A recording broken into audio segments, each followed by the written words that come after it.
Aujourd'hui, on va voir comment passer de ça à ça.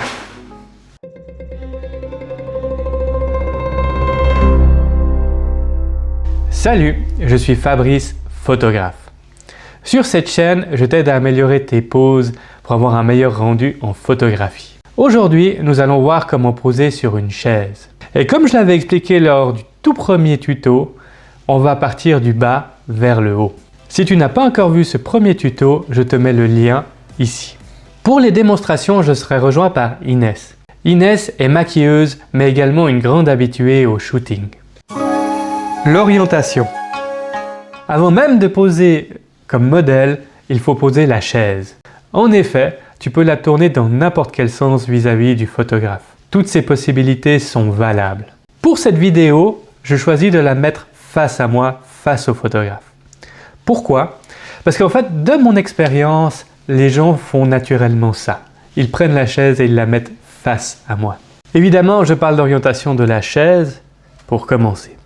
Mais comme modèle, tu peux également t'asseoir dans les différents angles sur la chaise. On peut tourner la chaise, on peut tourner le modèle. Tout d'abord, il faut commencer par s'asseoir correctement. Qu'est-ce que ça veut dire? Eh bien, naturellement, si on s'assoit sur une chaise, on a envie d'aller au fond, de bien appuyer le dos, de bien être assis sur les fesses et les jambes. Mais malheureusement, ça pose quelques problèmes. Sur cette image, tu peux voir une légère bosse au niveau des cuisses. L'effet aurait été encore plus exagéré si la chaise avait été plus haute ou alors si notre modèle avait été plus petite. En fait, c'est particulièrement vrai lorsque les jambes pendouillent dans le vide. Alors logiquement, essaye d'éviter de t'asseoir sur le fond de la chaise. Viens plutôt t'asseoir sur le rebord. Et là, tu vois, directement, les pieds touchent le sol et on perd cette bosse qu'on avait au milieu des cuisses. En plus, il y a un deuxième avantage. C'est que le fait de ne pas avoir de contact dans le dos, ça nous force à engager le haut du corps. Et donc, ça nous donne une meilleure posture. Les jambes. Ensuite, il faut penser au positionnement de tes jambes. Ce que moi j'appelle la ballerine assise dans le métro, ce n'est pas une bonne manière de procéder. Voyons comment y remédier. Il faut savoir que des jambes ouvertes vont donner un côté plus affirmé. Des jambes plus fermées, ce sera quelque chose de plus élégant. Première possibilité, les jambes écartées.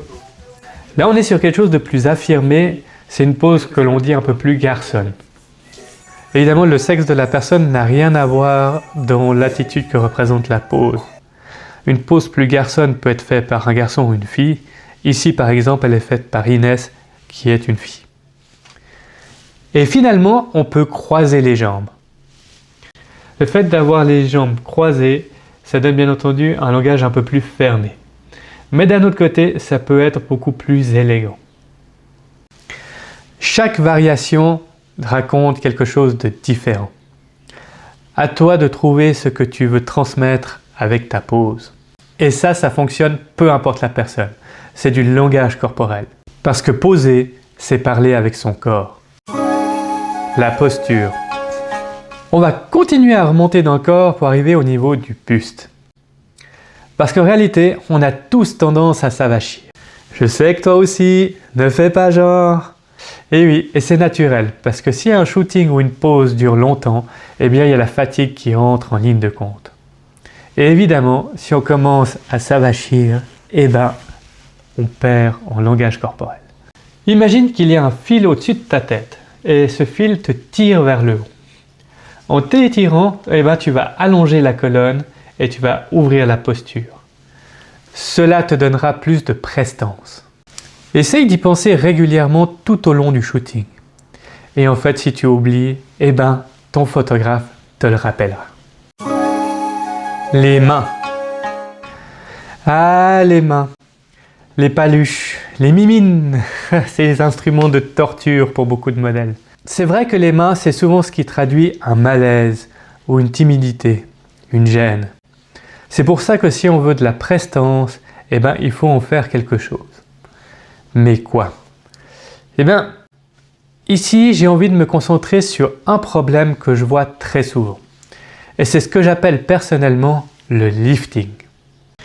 Quand tu presses trop ou que tu t'appuies sur les mains, tu crées des déformations peu flatteuses sur la peau. Ici, tu as un exemple exagéré mais réel.